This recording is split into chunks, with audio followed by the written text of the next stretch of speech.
Good evening, everyone, and welcome to Arizona Illustrated for Friday, the 3rd of August, 2012. I'm Jim Ninsel, host of Political Roundtable, our weekly analysis and commentary on local, state, and national politics. Tonight on the Roundtable, we'll look at the most competitive races as early voting in the primary begins. We'll examine some of the latest poll numbers, and we'll find out if any of our panelists had lunch at Chick-fil-A this week. Joining me this evening is Pima County Democratic Party Chairman Jeff Rogers, Tucson Tea Party founder Trent Humphreys, and Tucson City Councilman Steve Kosachik.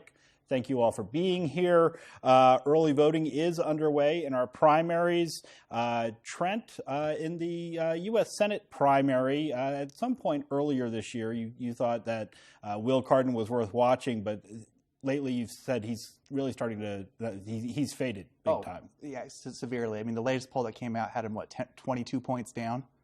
You know, and there's just not enough time for him. And plus, his message is falling flat because for the first time today, I actually heard him run a positive commercial. And I think it's too late for him to start, playing that message. I think there was a time for him to define himself, and I think he wasted a lot of that time going negative really early. And Jeff, this week we did see a new poll from Public Policy Polling. The numbers showed in the general election matchup between Richard Carmona and Jeff Flake. Both men had 38% of the vote. I think this is the first time we've seen it that close. We've seen Public Policy Polling with a much larger margin between the candidates before. Is this, do you think, an outlier, or do you think it's a sign that the race is closing? I think it looked like a good poll, and what gave me a lot of confidence in the poll is it showed Obama about where I thought Obama probably is in this state, which is 11 points down.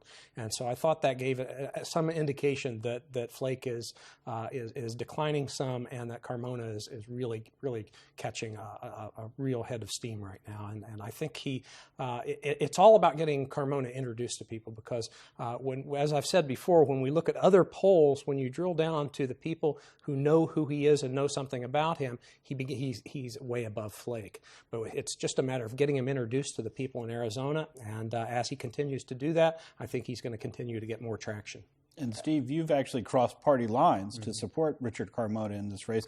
What makes him attractive to you as a Democrat, or you're a Republican, but as right? A and you know what, the hypocrisy of a lot of the people in the Republican Party is that the Republicans reached out to Richard Carmona and asked him to run for governor.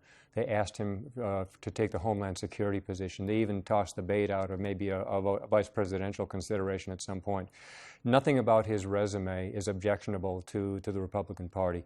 It is an immigrant in Harlem, GED in the military, special forces, two Purple Hearts, 2 Bronze Stars, and all that. Surgeon General under a Republican administration. And yet, he's now got that D next to his name, that pesky little D. And so throw the resume away, throw the quality of the character away, and just focus on the hyper-partisan politics. And that, to me, is troubling, because we ought to be voting on the person, the person running for office, and not the party label. And so I guess my concern is that have we gotten to the point in this state where if you're going to run as a Republican, you have to run to the right? And this was interesting to me. I got this in the mail yesterday, and it's Flake and Cardin, and who's more conservative? And early in the campaign, it was Flake was running as a centrist, as a moderate. And I guess in this state anymore, it's axiomatic that if you're not running the conservative label, you're not in the party. And I guess maybe Trent can answer this. Is the far right-wing fringe of this party trying to purge the party of centrists, and are we just going to create a little echo chamber of the fringe and shrink the party down? And is this really what we want the Republican Party to be in this state? Well, I think Jeff Flake's going to win this election. I think if you look at the poll, it's becoming closer, but Richard Carmona's not moving up. He's staying exactly where he's been at 38%, around that same area, consistently for this time being. If you look at the favorables, they're pretty close. They're 3 or 4 points off. I think they had Flake, because of the inconsistent barrage of pounding he's gotten from his primary opponent and all the money, he's 7 points unfavorable, and Carmona's at 3 or 4, I believe. So it's really static. It's not like Carmona is moving anywhere. It's there, but the primary is taking its toll on Flake. And I think that once the primary is over, I think that you'll see Flake rebound, because here's the problem you have. But here's the point, though, is that you've got guys running off to the far right. I want to be more conservative. I need that label to win your primary. You've got a guy Richard Carmona, who the Republican Party reached out to and recruited, and he's going to draw those independents, as he should. And I think you're absolutely fundamentally wrong. I think Flake running to the right is emblematic of what's happening to this party in this state. And you can't run as a centrist. You can't run as somebody who says, you know, let's reach across party lines and try and craft a good public policy on a collaborative basis. You got to run to the right. You know, the problem you're going to have, though, is that he's going to be associated with the person he's going to vote to be the Senate leader, Harry Reid. And Harry Reid right now is an embarrassment. You guys keep trying to do that. You did it with Barber and Pelosi. People are going to vote for the person, not the linking the chain that you're trying to do. We'll see what happens. We'll see what happens. Let me ask you what about his resume is it that you don't like, other than that pesky little D next to his name? Well, he was a big supporter of the way Obamacare was passed.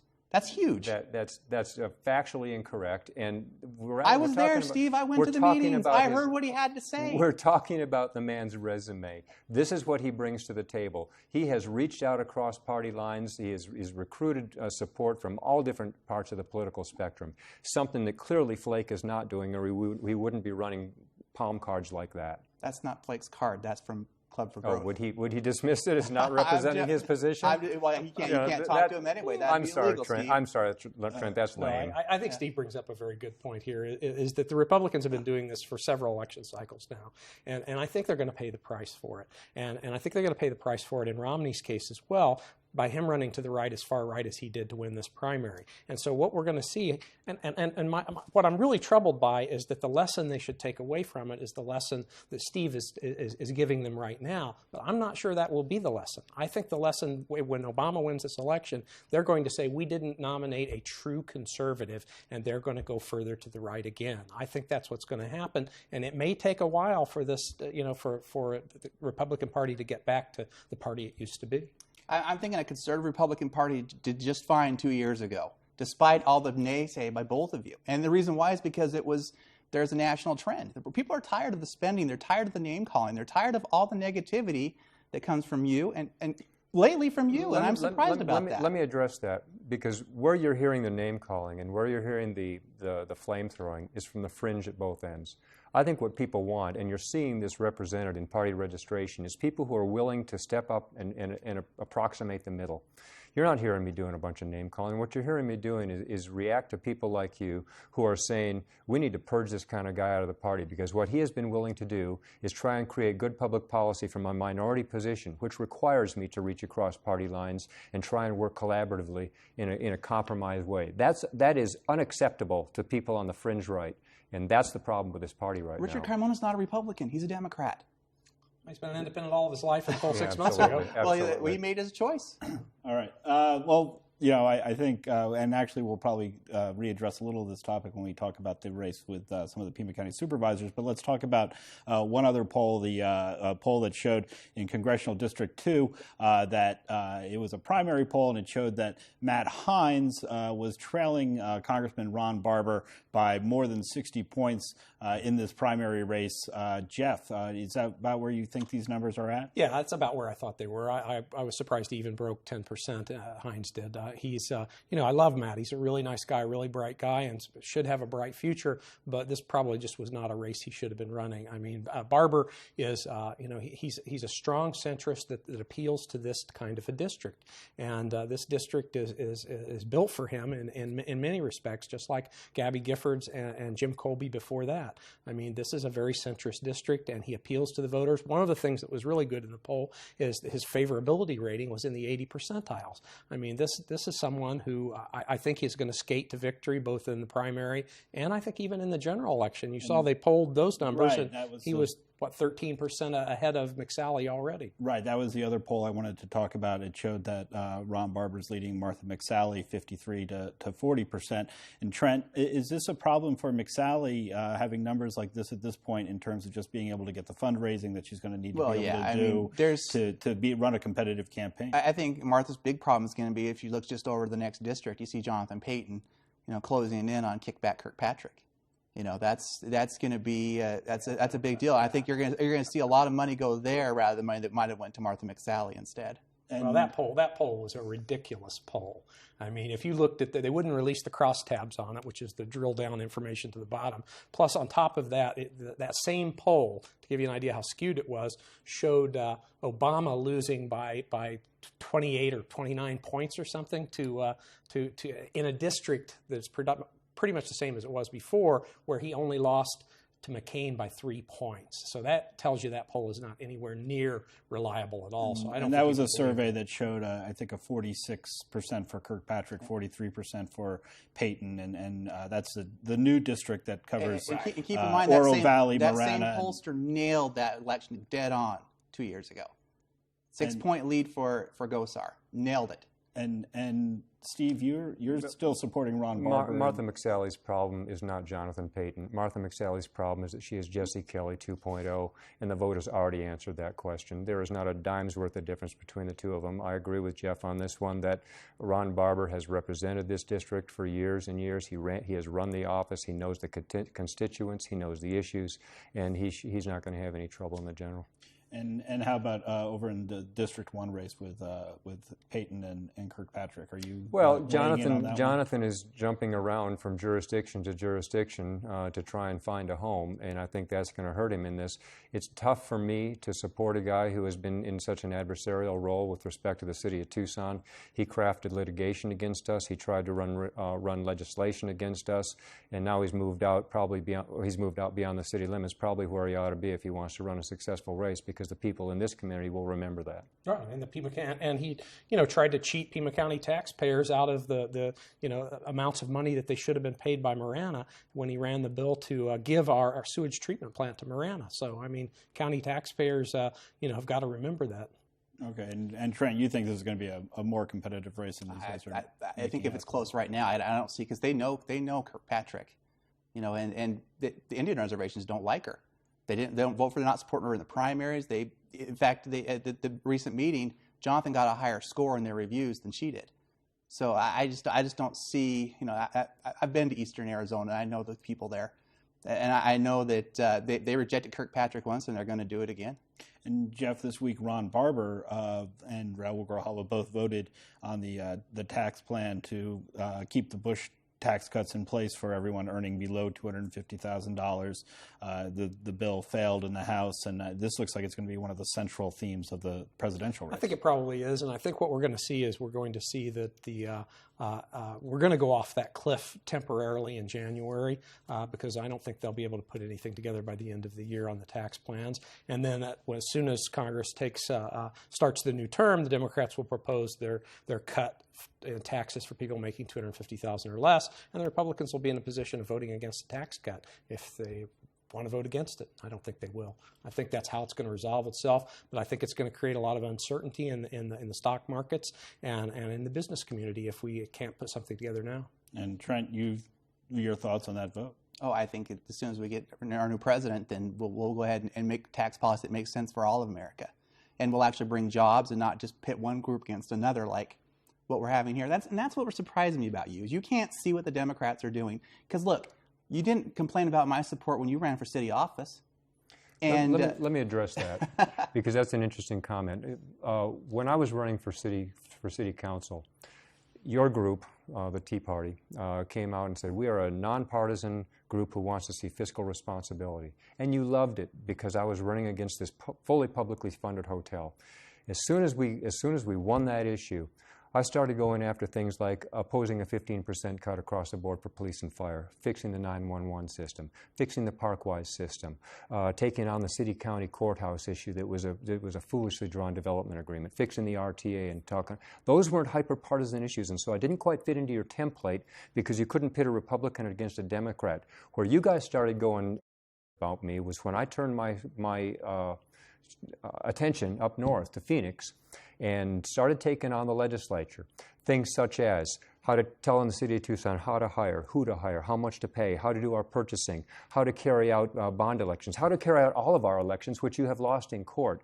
Now you focus back on, oh gosh, he's going after the guys we're up in, our guys up in Phoenix, Antonori and Vogt and Gowan and all those guys. Now you can focus again on a hyper-partisan basis. You guys were disingenuous when you began in this community because you said you were nonpartisan. All you cared about was was fiscal responsibility. Now your true colors are coming out. You're nothing Steve, but a bunch of. You don't know a thing about me and You're my nothing group. but. You don't know a thing about me and my group. The entire community knows about you, Trent. That is absolutely disingenuous of you. All right, I want to shift back over to our county races because those are coming up here. This early voting has started. We had a debate here on Arizona Illustrated between Ray Carroll and Sean Collins, and we have a clip from that. Let's take a look at that.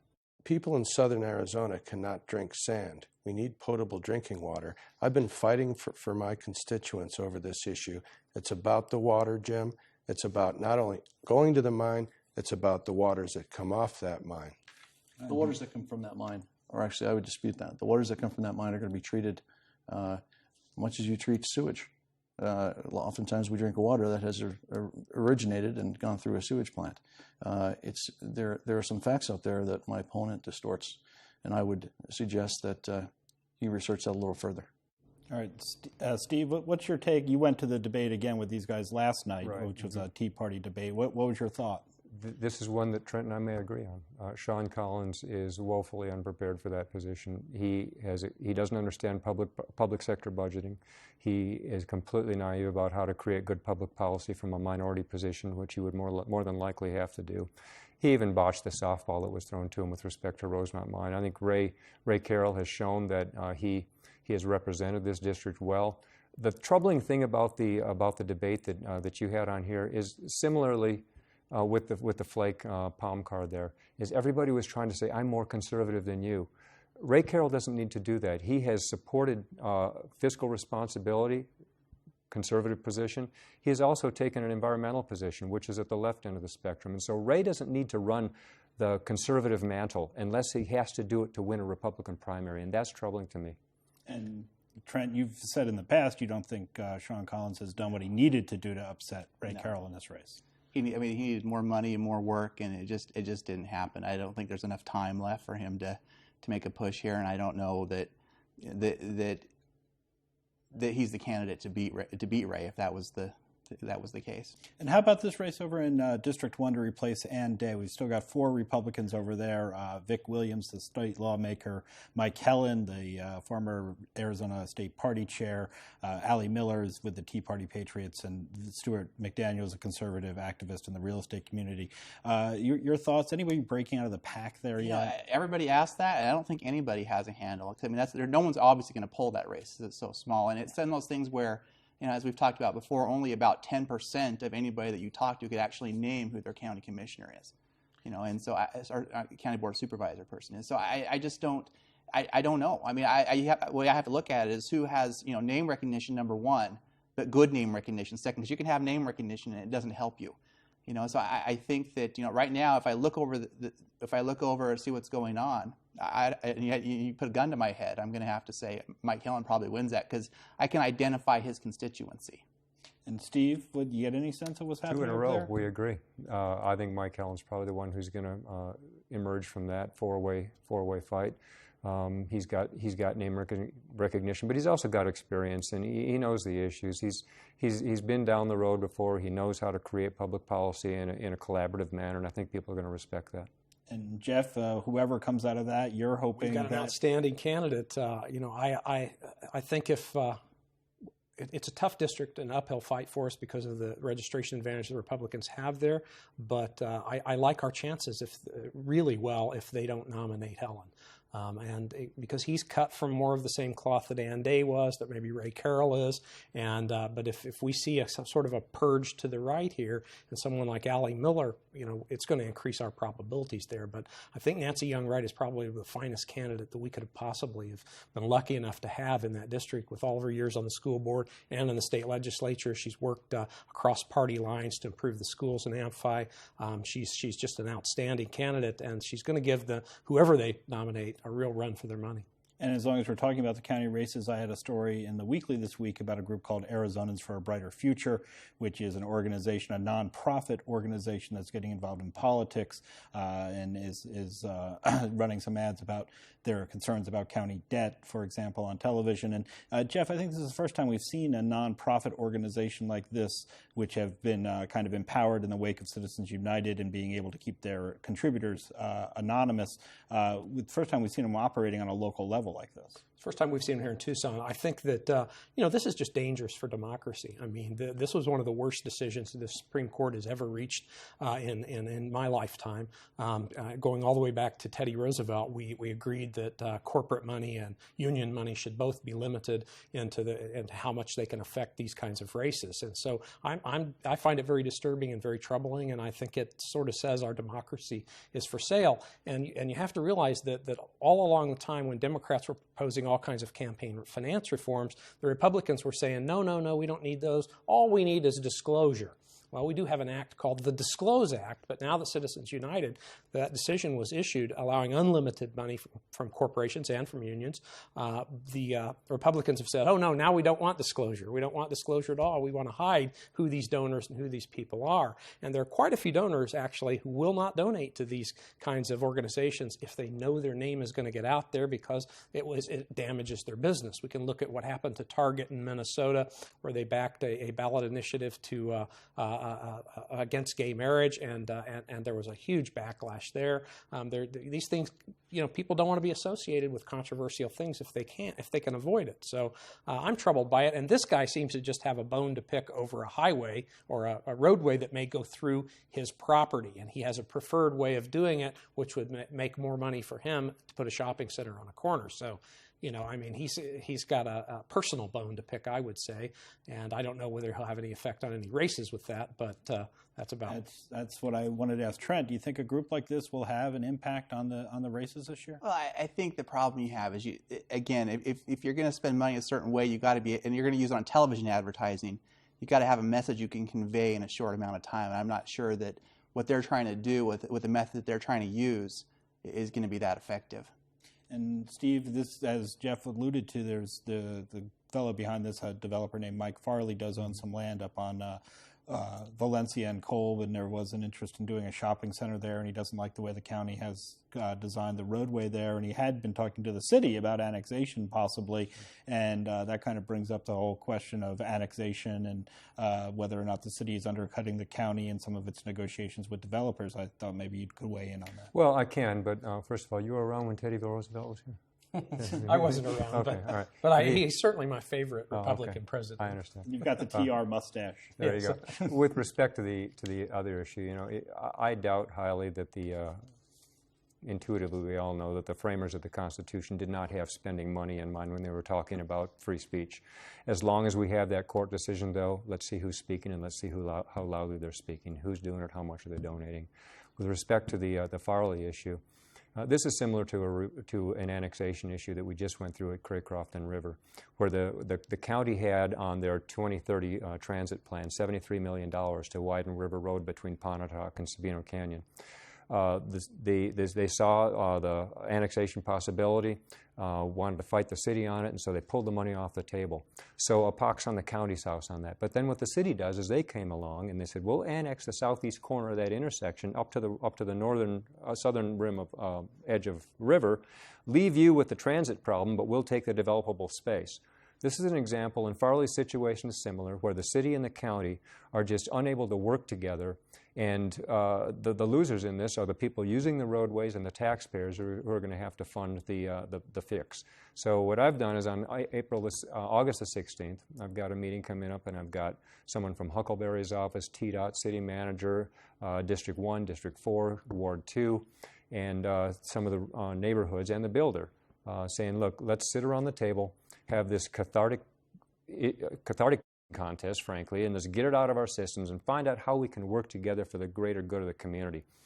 Until we get beyond the point where we've got the city versus the county, all these regional issues are just going to be a mess. And so people say, well, why are you sticking your nose into it? It says we're all sitting at home and saying somebody ought to do something about that. And so I'm just doing it. It's not my district, it's not my ward, but it's a regional issue, and we have to start figuring these things out. And Trent, you had actually said you agreed with Chuck Huckleberry on that annexation. Well, yeah, I mean, you can't annex right up to the street and leave that. The street's already over. The street's already in a bad way. If the city wants the revenue that comes from the buildings on that property, they better take responsibility for the street as well. Right. And Jeff, I live up in that area. It's it's overburdened by cars right now. I mean, it's a difficult intersection, particularly in the morning rush hour and in the evening rush hour. So it's going to have to be addressed by somebody, and it's best if we all cooperate and get it done. And what they did, the county did, is they allowed the building of a basis school, 1,200 students. They put a Quick Mart on the Quick Trip on the corner. So already exacerbating an existing problem, and then the city came in and said, oh, by the way, we'll put a hotel and about 500 residences in that same intersection, and the only losers in this are the people who are using the roadway, already an existing overcapacity road, and we're just turning a blind eye to it. Okay, we've got about a minute left, but I wanted to check in, as long as you were here, with the streetcar construction, where you think that's at this point. Well, it's moving forward, and I would encourage everybody who's watching to go down and support the businesses on 4th Avenue in the downtown core, because they are hurting during the construction. But we just moved some of the fence lines in to free up some of the pedestrian walkways on the auxiliary parts of the corridor. We're doing the same thing in the downtown core, and so the businesses down there need people to support them. And you're concerned about the streetcar? $20 million, the money that we just kind of say we have that, it's there, but it's not budgeted? Oh, I'm absolutely with you on that one. The issue of the streetcar, this was a voter-approved project, yes. And I'm kind of tired of hearing the city get kicked around for this. Why is the city doing this? The voters approved this project in 2006. It's RTA money, it's federal money. We have a funding shortfall of $20 million that we got to find. You're right. Okay, and we're just about out of time, but Trent, do you have lunch at Chick-fil-A this week? I did, and it was wonderful. You can't beat the waffle fries. You guys? Never been to Chick-fil-A. I've been working all week. That's all we have time for tonight, but you can learn more about what's happening in politics by visiting azpm.org/yourvote. And while you're on our website, we'd love to hear your thoughts about tonight's program, so be sure to leave us a comment.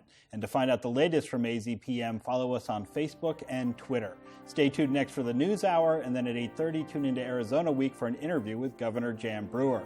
On Monday, Democratic Senate candidate Richard Carmona stops by Arizona Illustrated. I'm Jim Ninsel. Thanks for watching, and have a great weekend.